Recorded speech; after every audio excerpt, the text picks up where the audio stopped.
한 주간 잘 지내셨습니까? 정말 이 예배가 얼마나 소중한 것인지를 이 시간을 통해서 정말 깨닫게 되는 것 같습니다. 저도 이 예배를 준비하고 또 예배 가운데 하나님으로 받는 그 성령 충만함의 은혜가 있습니다. 사실은 그 은혜로 말미암아서 저도 힘을 내고 사역을 하는 건데, 예배가 없다 보니까 그런 은혜를 받지 못해도 저도 참, 이 예배에 대해서 어떻게 해야 되나 참 고민을 많이 하는 가운데, 하나님께서 오늘 기도 가운데 지혜를 주셨습니다. 그래서 그것이 하나님의 뜻이 맞는지 기도하시면서 아마 4월 중순쯤에 가능하지 않을까 생각합니다. 우리 그때를 여러분들 다 기다리시고 사모하시면서 기도하시길 부탁드리겠습니다. 자, 오늘 말씀은 지난주에 이어서 전도서의 내용을 가지고 전하겠습니다. 지난주에 형통한 날과 공고한 날을 병행해서 하나님께서 사용하신다고 말씀을 드렸는데, 인상에서 이제 빛을 볼 때가 있고 또 어둠에 빠져서 고통을 겪을 때가 있다는 것입니다. 그런데 하나님께서 이렇게 사람에게, 어떤 사람에게 이런 사연을 주시기도 하고 어떤 사람에게도 저런 사연을 주시기도 하시면서 각자의 인생을 하나님께서 인도하십니다. 예전에 저희 돌아가신 외할머니께서 자주 어머니 권사님에게 인생 잠깐이다 이런 말씀을 하셨다고 합니다. 이 어머니 권사님께서도 그때는 젊으셔서 그 말이 무슨 말인지 모르셨다고 하셨는데, 이제 어머니 권사님이 그 할머니의 그 나이가 되어 보니까 그게 무슨 말인지 좀 알겠다고 하시더라고요. 이처럼 어느 때가 되어서야 알 수 있는 깨달음들이 있는 것입니다. 이 오늘 보는 전도서의 핵심이 되는 헛되다라는 말씀을 드렸는데, 솔로몬의 그 인생의 모든 것이 헛되다라는 것을 깨달은 것으로 보아서 아마 이 전도서는 그의 황혼기에 쓴 책이 아닐까 생각을 합니다. 그는 이 위대한 이스라엘 왕으로서 엄청나게 많은 업적을 남겼지만 하나님이 영광이 아닌 모든 것이 헛되다라는 것을 깨달은 것 같습니다. 제가 아는 어떤 분이 임종 직전에 이런 얘기를 했습니다.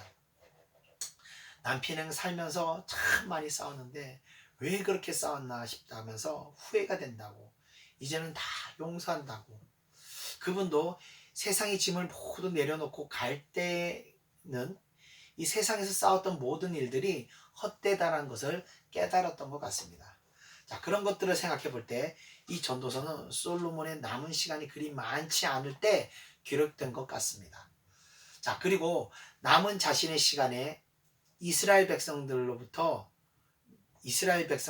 지금은 우리에게 이르기까지 이 땅에서의 시간을 지혜롭게 보내라는 그의 깨달음을 이 전도서를 통해서 남겨놓은 것 같습니다. 그럼 오늘 본문이 15절을 한번 다 같이 보겠습니다. 내가 내 헛된 날에 이 모든 일을 본즉 자기의 의로운 중에서 멸망하는 의인이 있고 자기의 악행 중에서 장수하는 악인이 있으니. 아멘. 일반적으로 우리가 생각할 때 의로운 사람들이 축복을 받고 장수하고 반대로 악인들이 고통을 받고 멸망당하며 살 것 같지만, 이 솔로몬의 인생을 살아보니까 그렇지 않고 이 반대의 경우가 많다는 것을 말하고 있습니다. 그런데 제가 보기에 생각해봐도 실제로 그런 경우들이 많이 있습니다. 가령 예를 들어보면 우리 북한에 있는 김일성이나 중국의 모태똥을 보면요, 정말 마귀가 세워놨다고 봐도 좋을 만큼 악한 사람들입니다. 모태똥을 같은 경우는 5천만 명을 죽일 정도로 정말 이 마귀라고 밖에 표현할 수 없는 그런 사람입니다. 그런데 이 두 사람의 공통점이 둘 다 83살까지 살았다는 것입니다. 당시의 의료기술과 평균 연령에 비교해보면요, 이들은 분명히 장수했다고 말할 수 있습니다. 뿐만 아니라 이들은 죽을 때까지 부귀영화를 누렸습니다.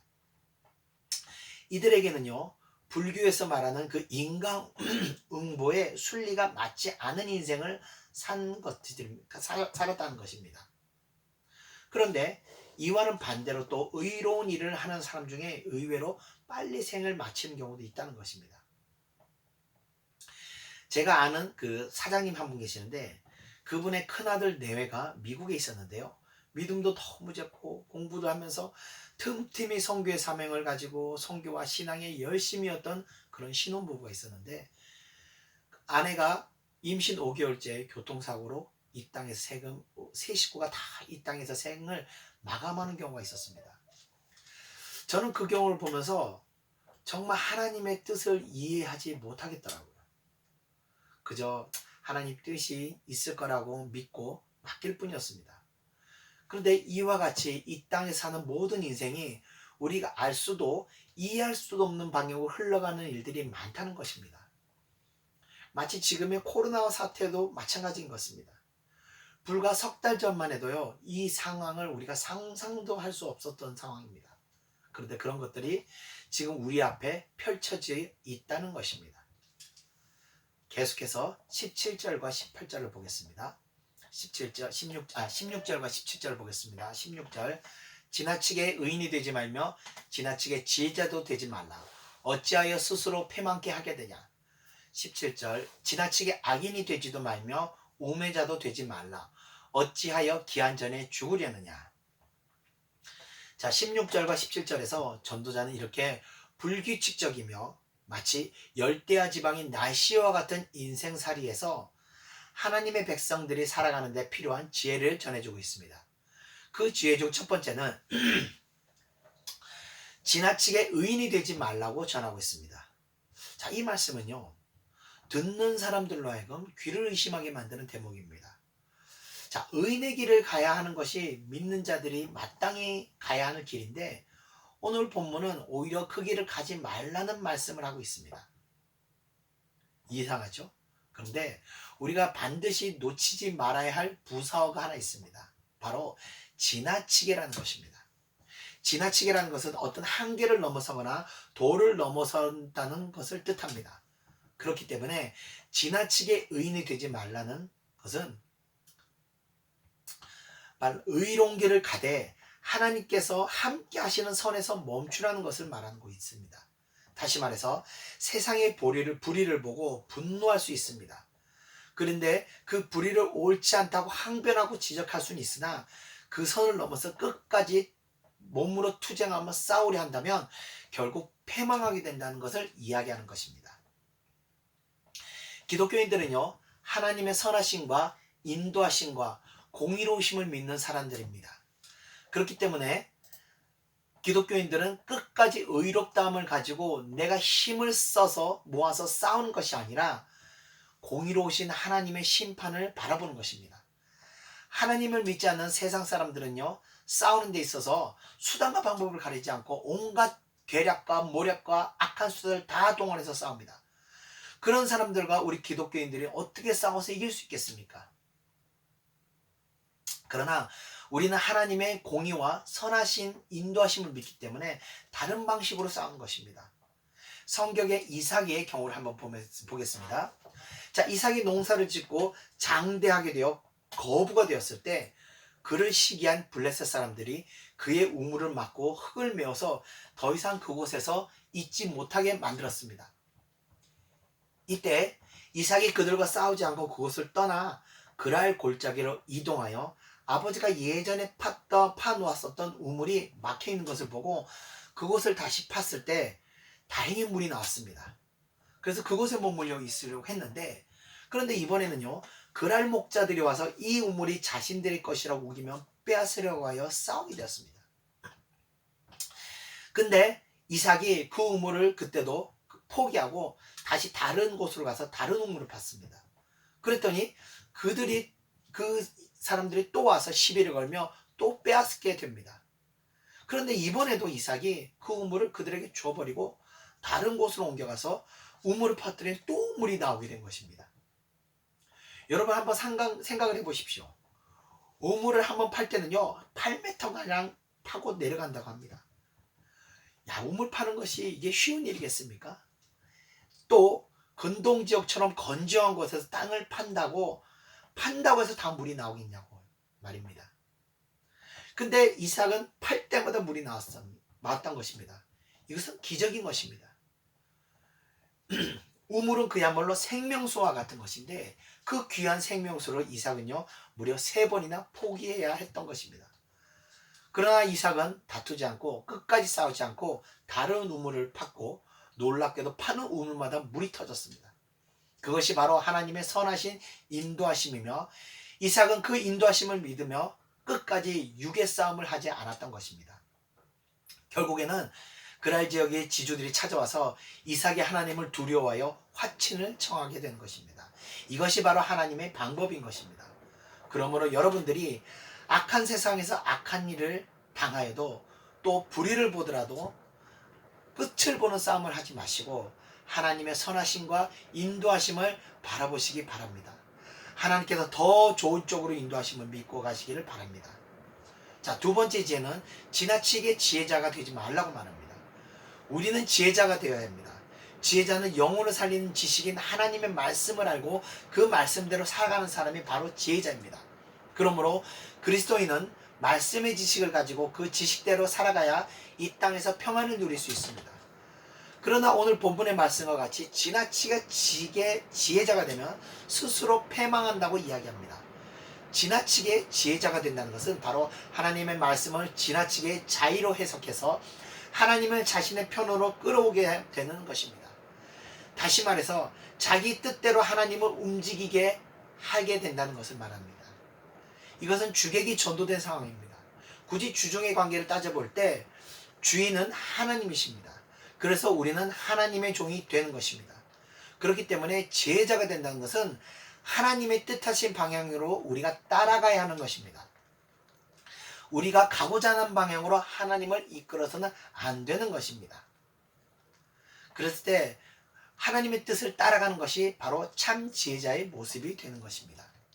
세 번째, 지혜자가 지나치게 악인이 되지 말며 우매자가 되지 말라고 말하고 있습니다. 자, 여기서 악인과 우매자는 같은 말입니다. 지식은 잠언 1장 7절의 말씀과 같이 하나님을 경외하는 것이 바로 지식의 시작이라고 했습니다. 그러므로 우매한 자는 하나님에 대해서 전혀 아는 것이 없는 사람입니다. 하나님을 두려워하지 않기 때문에 어떤 악한 일에 빠지게 될 때 극단적으로 악한 상태까지 가게 되는 것입니다. 본문에서 말하고 있는 것처럼 지나치게 악인이 되는 자리까지 가게 되는 것입니다. 예수 그리스도를 믿는 사람이라 할지라도 믿지 않는 사람이라 할지라도 최소한의 양심으로 신을 두려워하는 마음이 조금이라도 있다면 죄에 대한 대가인 벌에 대한 근심이 있기에 극악한 상태까지는 가지 않게 되는 것입니다. 그러나 우매자, 즉 하나님을 전혀 모르고 신을 전혀 두려워하지 않는 상태가 되면 극악한 죄까지 이르게 되는 것입니다. 결국 본문 17절의 말씀과 같이 기한 전에 죽게 되는 것입니다. 이와 같이 지나치게 간다는 것은 어느 적정선을 넘는 것으로 흔히 레드라인을 넘어버렸다고 이야기할 수 있는데, 그럼 어떻게 살아가야 하는지 솔로몬이 전하는 지혜인 본문 18절을 다 같이 한번 보겠습니다. 너는 이것을 잡으며 저것을 놓지 마는 것이 좋으니 하나님을 경외하는 자는 이 모든 일에서 벗어날 것임이니라. 아멘. 세상에는 항상 불의가 존재합니다. 심지어 교회에서조차 불의는 존재합니다. 그러나 그 불의를 보고 지나치게 자신의 의로움으로 불타서 싸워서는 안 되는 것을 오늘 성경은 말하고 있습니다. 그렇다고 또 지나치게 방관자가 되어서도 안 됩니다. 잘못된 것은 잘못됐다고 말할 수 있어야 하는 것입니다. 그러나 그러한 싸움을 행동으로까지 발전시켜서 잘잘못을 따지며 교회 안에서 소송을 벌이거나 분쟁을 일으키기도 하는데, 그러나 거기까지 가서는 안 된다는 것을 말하는 것입니다. 우리는 하나님의 공의로운 심판을 바라보아야 하는 것입니다. 18절의 끝에 말씀을 보면 하나님을 경외하는 자는 이 모든 일에서 벗어날 것임이라고 말씀하시고 있습니다. 즉 마음속에서 하나님을 두려워하는 마음을 가지고 있는 사람이라면 어떤 행동을 하더라도 하나님을 두려워하며 그 길에 하나님이 함께 하시는지를 살피며 가게 된다는 것입니다. 그럴 때 오늘 말씀과 같이 극단적인 상황으로 가지 않게 되는 것입니다. 우리 여러분들께서 세상에서 분하고 억울하고 손해보는 일이 생기더라도 끝까지 싸움으로 가지 마시고 이삭과 같이 하나님의 형통함을 믿고 그것을 포기할 때 하나님께서 더 좋은 것 또는 더 좋은 곳으로 인도하심을 믿고 가시는 여러분 되시기를 축원드리며 말씀을 마치겠습니다.